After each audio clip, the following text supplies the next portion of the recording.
so much for sticking around for the very last presentation of this URGO day. I would like to start off with a question.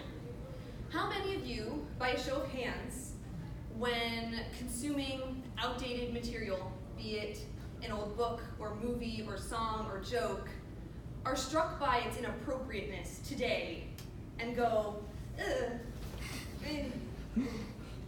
So that's a lot of people. That's the majority of this room.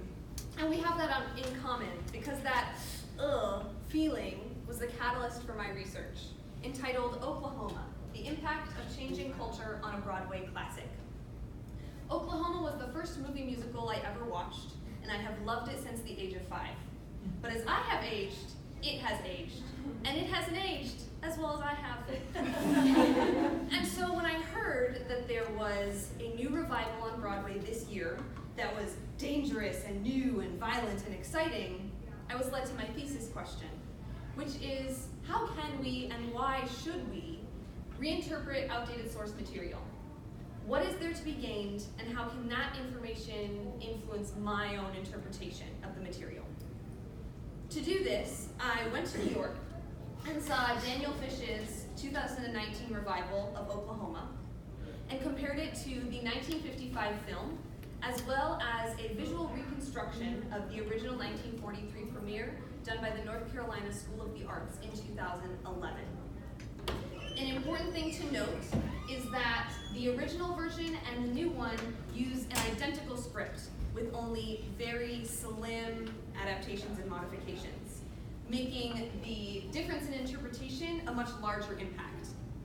Also, from here on out, I refer to the 43 and 55 version as one and the same, because they are so close in interpretation, together they represent the original that many people know and love.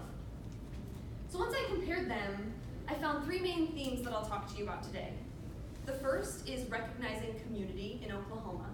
The second is uncovering its violence. And the third is exploring the sexuality that the script deals with.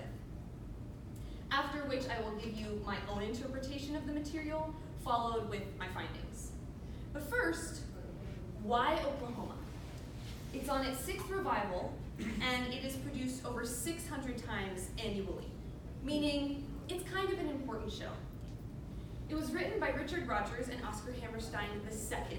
It was their first collaboration of a very famous and iconic Broadway writing duo. It was considered revolutionary because it was an integrated musical. Integrated meaning it used all of its elements, song, dance, and script, to cohesively develop a singular storyline. They weren't the first to do it, but they were the most successful, and they created a standard. Part of that revolution was their dream ballet, choreographed by Agnes DeMille, which told the audiences things they didn't know only through dance, and it also explored things the characters didn't know about themselves. And so all of these elements together created an American hit that this country went wild for. And they loved it because of its story, which I will try to summarize for you briefly now. Oklahoma takes place in 1906 Native American territory in what will soon become Oklahoma State in the Union. It centers around Lori Williams, a girl who has to decide which man, the hero Cowboy Curly, or her dirty hired hand Judd, will take her to the Bach Social, which is essentially like a fundraising dance party. This complicated love triangle is balanced by a comedic one, centered around Ada Annie Carnes, a boy-crazy woman being pursued by the Persian peddler Allie Hackham and the bronco-riding cowboy Will Parker. The story comes to a head as Curly and Judd are fighting over Lori. They get into a bidding argument over her lunch basket. It's very serious. And so Curly wins as the hero, and they go off and profess their love and get married. But Judd is very angry, so he shows up at the wedding, drunk. He pulls a knife, he starts a fight. And in that fight, he dies by his own weapon. The community has a makeshift trial. They clear Curly's name on self-defense, and then they sing their perfect couple off into their bright future ahead. It's a relatively simple storyline once you get the hang of it, but it explores really complex themes, the first being recognizing community. In the original, in 1943, when Oklahoma premiered, it was in the middle of World War II. And everything was colored by that. It presented this vision of bygone golden America that the country took as a unification device, as this moral boosting piece of art. And in that way created a conversation of community as motivation to work together to defeat this shared evil. And then that was a really beautiful community. But it's very different from the community in 2019. Today, Daniel Fish takes our current divisive political landscape and asks, how do we create community? How do we define community by creating outsiders? And what tragedy can happen when we other those outsiders? In this way, creating a conversation of community as self-preservation. We see this in a few ways, and it's communicated first by Judd, who in the original is dark and dangerous and perverted, but in the new version is handsome and insecure. He's depressed and all he wants is to belong. He is the defined other who also represents mental illness in the show.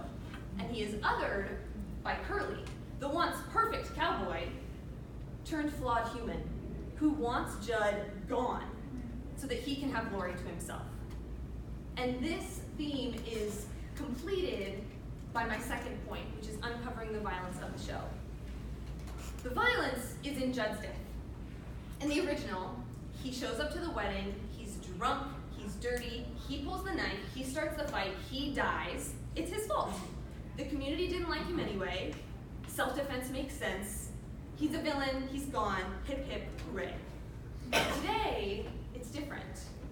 Judd comes to the wedding sober and in a fine suit, and he presents a gun to Curly as a wedding gift, which Curly then uses to shoot Judd after little to no provocation. Meanwhile, the community stands by and they do nothing. So instead of self-defense, which doesn't really hold up, it becomes community-approved murder to efficiently get rid of the outsider that they have othered to define themselves. Ironically, this very serious violence is spurred by Laurie and her exploration of her sexuality, which leads me to my third point. And you might say, Molly, sex in 1943? No. To which I'll say, yes. Oklahoma actually took out a lot of the raunchy sex that was expected of Broadway shows. But they had to keep it in because sex sells. And they did that with Laurie and Ado Annie. And we'll talk about Laurie first. Hers is a story of evolution from girl to woman. And we see it in 3 scenes in the show. The first being the dream ballet that I briefly mentioned earlier. In the original, she has this vivid dream, and she sees herself represented by these professional dancers. In the dream, she sees herself falling in love with Curly. They go to get married, but when she reaches the end of the aisle, Judd lifts her veil. He then drags her off to essentially a burlesque parlor, where Laurie is surrounded by these scantily clad women dancing who are sexualized. They represent a woman who has more components than Laurie has considered before as being part of a woman. At one point, she even starts dancing with them, meanwhile, always avoiding Judd's advances. The dream then cuts to a fight between Judd and Curly, where Curly is killed, and Judd takes Laurie off as his prize. So when she wakes up from this dream, she's going to the dance with Judd to save Curly from this vision of violence and death that she has predicted. And when they get to the party, Judd takes her off alone, and he is threatening to her, and he comes on to her, and Laurie rejects him. She fires him, and she runs away to Curly. In the original, when played by Shirley Jones in the film, she is blubbering, so much so that you almost can't understand what she's saying. And so while she has become a woman who understands more parts about herself and knows who she loves, she is also the epitome of a damsel in distress. Not so in 2019, beginning with the Dream Ballet, which has turned into a one-woman modern dance by Gabrielle Hamilton, wearing a sparkly white t-shirt that says, "Dream, baby, dream." It It has nothing to do with Judd or Curly. It is only a representation of Laurie's raw sexuality, which by the end, she accepts as this newly discovered part of herself. So when she wakes up, she goes to the dance with Judd because she's kind of curious. He's a bad boy. So she goes with him. He hasn't done anything dangerous or violent to provoke her unease. And when they're alone at the party, they make out, consensually, and also passionately, until we hear Judd undo his belt buckle. And then Laurie pushes him off, rejects him, fires him, and goes to Curly. But this time she doesn't run, and she doesn't cry. She calmly tells him what happened, and he kisses her, and then he stops, and then she kisses him. And so completes this evolution of Laurie as an independent woman who knows who she is and what she wants, when played by Rebecca Naomi Jones in 2019. This version of sexuality is very different from that of Ada Wynn. She is more so a woman who is declaring her wants and desires and wishes. And she does this through her song, I Can't Say No, which essentially says, what are you gonna do when a feller talks pretty to you and flirts with you? I can't say no, I'm gonna kiss him. Which is controversial, I know. In the original, she's a confused hormonal girl who is also very ditzy, naive, rather obtuse. And she seems to be pulled around by these wants that she doesn't quite understand. It's very different in 2019. Not only does Ada Wynn look different when played by Ali Stroker, who is a wheelchair user, she is a woman who says, I can't say no because I want to say yes, and I don't care what you have to say about it. And when she says yes, she means sex, which the original Ada Wynn was too naive to understand. We see this in this photo where she's posed with Will Parker, as well as the rest of her portrayal throughout the show. Ada Wynn is so contrasting to Laurie, and together, their 2019 versions are very different from their original adaptations. This is a similarity in all of the themes in which I've just discussed with you. Each interpretation is different depending on who did it and when. So with that information, and the help of my mentor, Randy Winkler, in character and scene analyses, I will now present to you my own version of Ada Wynn. First in a character monologue, followed directly by her song, I Can't Say No. I hope you enjoy after I drink this water.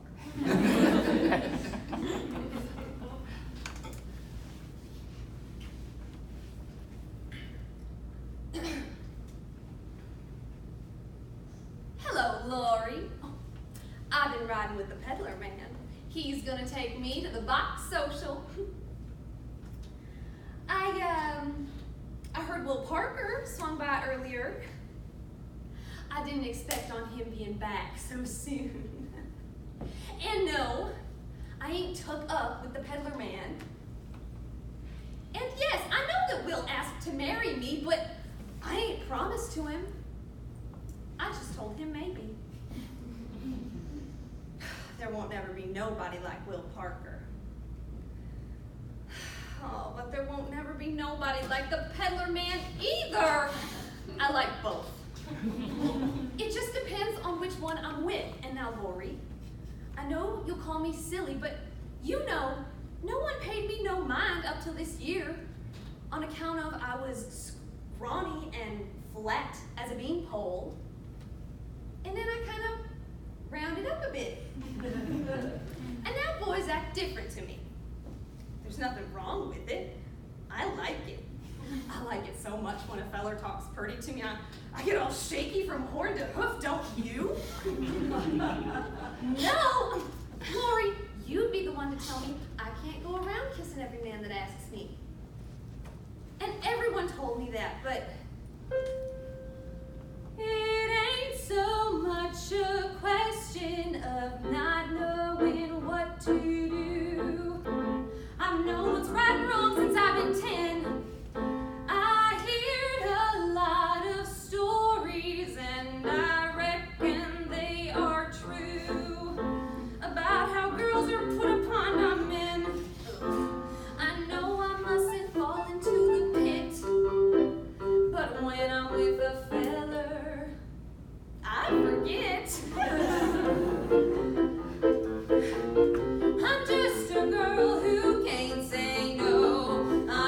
a terrible fix. I always say, come on, let's go. Just when I ought to say nix. When a person tries to kiss a girl, I know she ought to give his face a smack.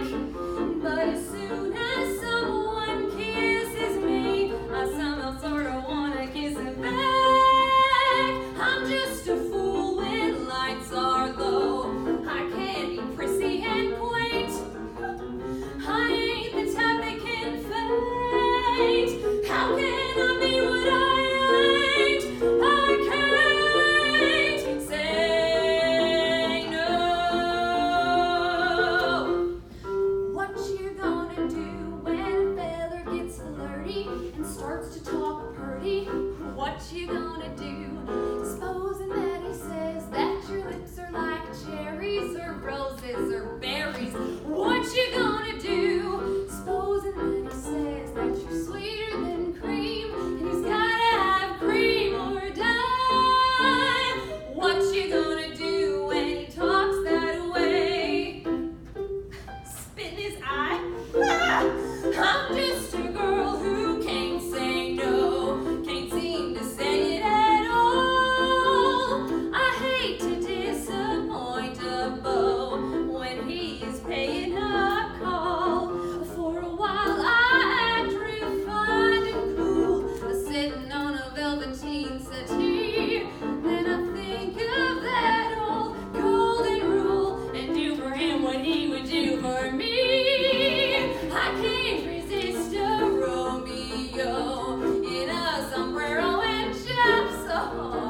Soon as I sit on their laps, something inside of me snaps. I can't say no. I'm just a girl who can't say no. Kissing's my favorite food, with or without the mistletoe. I'm in a holiday mood. Other girls are coy and hard to catch, but other girls ain't having any fun. Every time I lose a wrestling match, I have a funny feeling that I won. Though I can feel the undertow, I never make a complaint till it's too late for restraint. Then when I want to, I can't say no.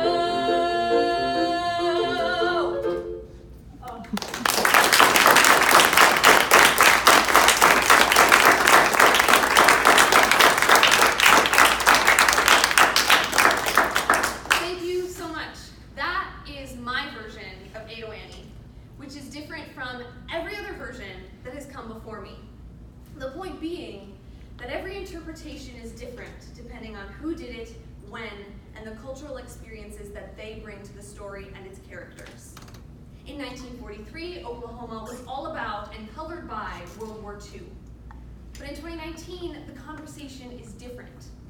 Exploring sexuality speaks directly to the Me Too movement. Uncovering violence is all about gun violence in America, and recognizing community speaks to any human rights campaign currently going on around us, be it Black Lives Matter, LGBTQIA+ rights, or the migrant crisis. Does 2019's cultural awareness make it a better show? Maybe. It depends on you as an audience member and what you want out of Oklahoma. Does this version take away any of the importance that the original had for its audiences? Absolutely not. In 2019, Daniel Fish, the director, he got positive and negative reactions, but no matter the opinion, this Oklahoma had a profound impact on its audiences and on Broadway as a whole. He asked audiences to re-examine past assumptions and conclusions they had about the Oklahoma they thought that they knew. Which brings me back to my original question. Why reimagine, reinvent, readapt superseded art? So that old loves and ever-changing ideologies collide to generate lasting and impactful work that joins and transforms the cultural conversation. So the next time you are reading your favorite old book or watching that movie and you go, appreciate it for what it was when it was. And then ask, what could it be now? And how can I use it to change the conversation? I would like to thank a few people, my mentor, Randy Winkler, who gave me the best push in all the right places. Also Thomas Barch, my accompanist, who is so wonderful and talented. A thank you to Maheen and my fellow SSHA researchers, specifically Ann Liners, who tore apart my 30-page essay. And also a thank you to Marilee Klemp and Casey Zayer for all of their editing and formatting help. Thank you so much. I am open for questions.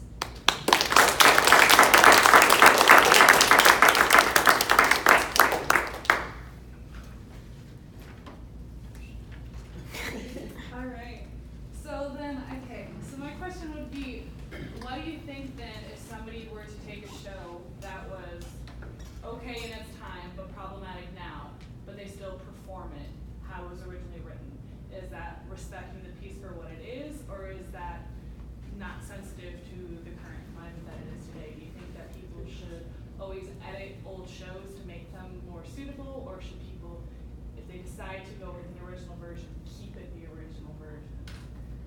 I think it depends on who does it and what they're trying to get out of it.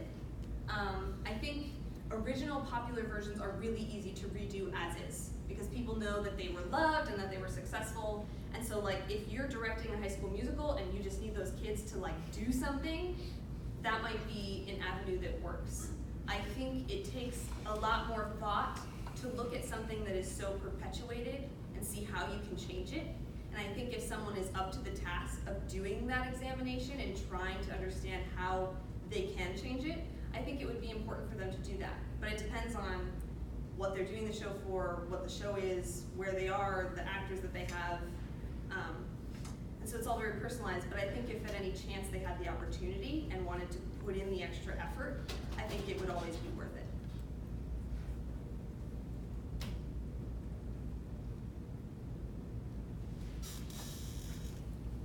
Well, I'm much more familiar with the earlier versions of Oklahoma than I am with the current one. Yeah. And I loved your interpretation of 808. I too fell in love with Oklahoma, the play, at a pretty young age, a impressionable age. So yes, and the problem that what you said about you aged better than it does, I love that. But one of the things I was interested in, that you changed, and I don't know if the vocabulary in the song you sang, I think the original was when a feller tries to kiss a girl and you change it to a person, but you still use the masculine pronoun. I'm wondering what your thought process was there, or was that just taking right from the next? That was just taking it right from the original. Oh, okay, so I'm misremembering the feller part. No, I also would have expected, because she says lines with that specifically earlier. Yeah. But if I memorized it correctly, that was what was in the specific. Yeah, but that is a great question. Yeah. So before you started on this, you didn't know that you'd be in New York City watching the play. Absolutely not. and that was a positive. How did that change the direction of your research? And what did you really take away from actually being there physically? So my research started off as an overview of all 11 of Rodgers and Hammerstein's musicals and their treatment of female lead characters. And what did we say? That's a dissertation. Molly, that's too big. So then it was, okay, I'll pick a couple shows, and then it became, I always kept coming back to Oklahoma because it's one of my all-time favorite shows. But I've met people who hate the show, I've met people who think it's boring, and so while I've continued to love it, I find it really hard to justify my love for the show, and that bothered me, that I couldn't justify why I loved it. So I kept returning to Oklahoma, so I thought, okay, I know that there's this new version, and I've been reading reviews and interviews and watching videos and etc. However, Carrington brought up a good point. She was like, Molly, how can you talk about the show if you haven't seen the show?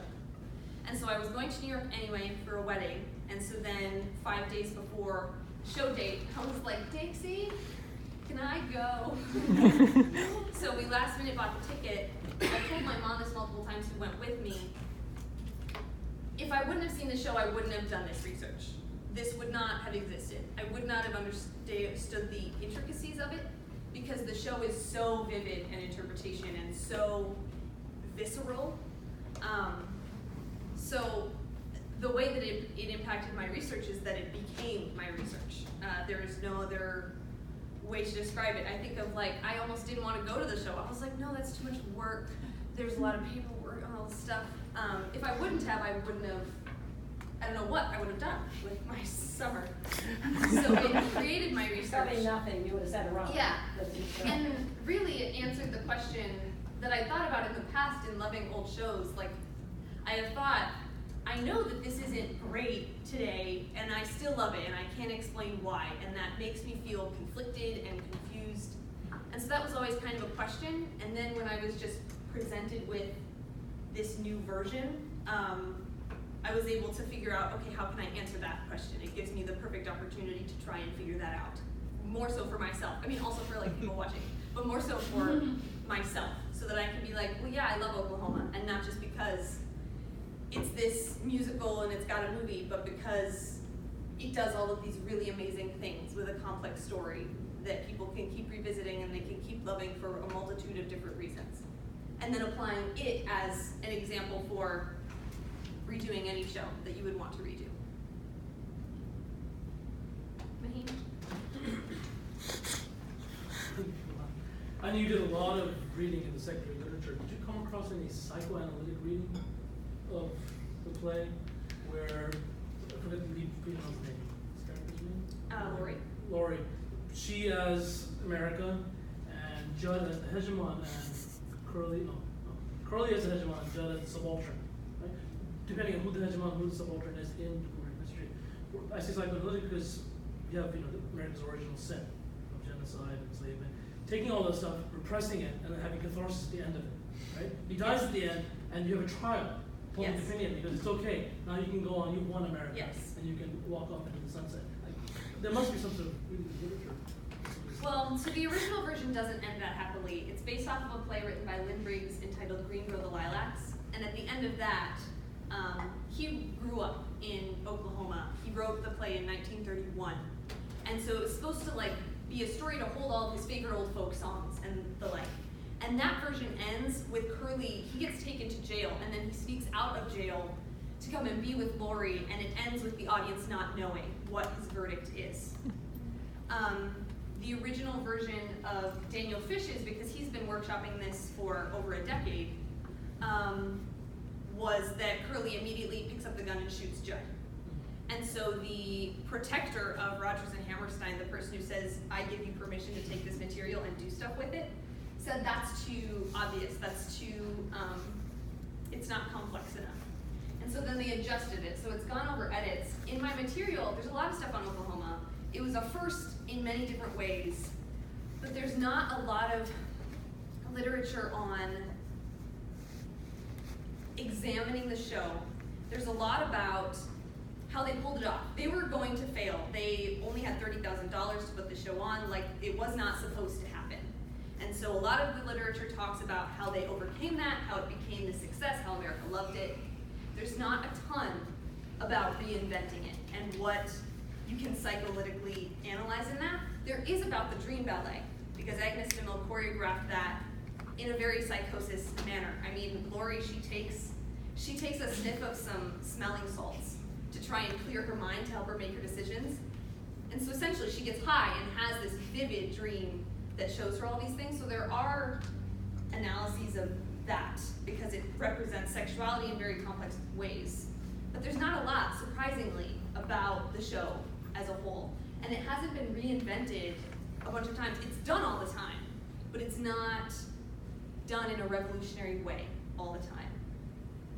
There was a recent show in 2015 that was in LGBT Oklahoma, and it put Curly as a woman and Ada Wanney as a man, and so it explored LGBT relations in that way and presented that to an audience who wasn't expecting it. But there's not a lot of versions of Oklahoma that try to dig something deeper out of it, when obviously there is a lot there.